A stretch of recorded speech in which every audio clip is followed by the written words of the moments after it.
Also started observing Lily more carefully. What were her actual interests? What made her face light up? What were her favorite games, songs, colors, and activities? I realized that most of the parties we'd attended, including Evelyn's, weren't really planned around what children enjoyed. They were planned around what adults thought looked impressive or what was trendy on social media. Lily loved princesses, but specifically, she loved the idea of being brave and kind like the princesses in her favorite stories. She loved creating things with her hands. She loved singing and she loved feeling important and special. She also thrived with structure and clear expectations. She was happiest when she knew what was expected of her and felt confident she could succeed. With this knowledge, I started designing her party around her actual personality and interests, not around some generic princess party template I found online. I began by doing what Evelyn had never bothered to do. I actually researched how to throw a proper children's party. I watched YouTube videos, read blogs, joined Facebook groups for party planning. I learned about age-appropriate activities, proper supervision ratios, and how to create an environment where kids could have fun without destroying everything in sight. I spent months planning every detail. I researched princesses until I could probably write a dissertation on Disney character development. I learned about party themes, decorations, games, and most importantly, how to manage a group of excited children so everyone could have fun safely.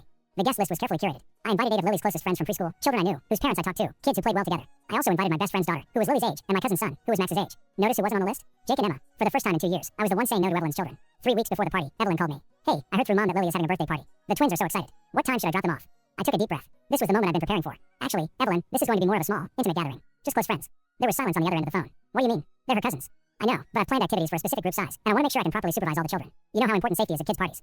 But they're family. You can't exclude family." The irony was so thick I could have cut it with a knife. "I'm sure you understand," I said sweetly. "Sometimes you have to make difficult decisions about guest lists to ensure the party goes smoothly." She sputtered for a few more minutes, but I held firm. For the first time in years, I was setting a boundary with my sister, and it felt incredible.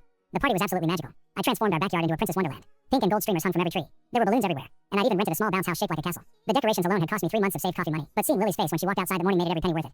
But the decorations were just the beginning. I'd spent weeks planning every detail of the timeline. The party was scheduled from 1 p.m. to 4 p.m. long enough for substantial fun, short enough to avoid overtired meltdowns. I had activities planned for every 15-minute segment with built-in flexibility for things that were going really well or needed to be shortened.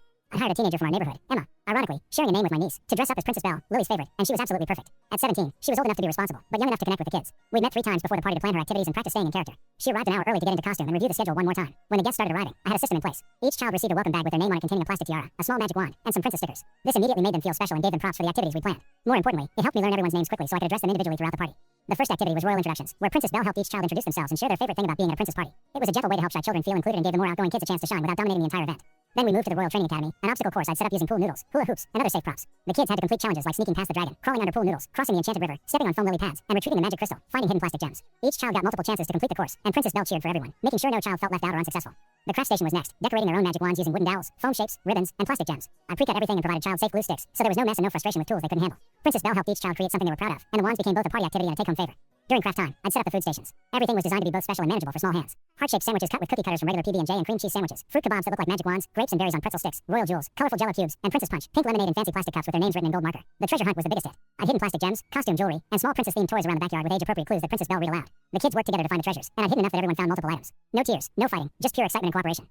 But the centerpiece was the cake. I'd spent 6 hours the night before creating a 3-tier castle cake with pink and gold frosting, edible glitter, and small plastic princess figures on top. It wasn't just beautiful. It was structurally sound and designed to be cut and served easily. I even made cupcakes in addition to the main cake so everyone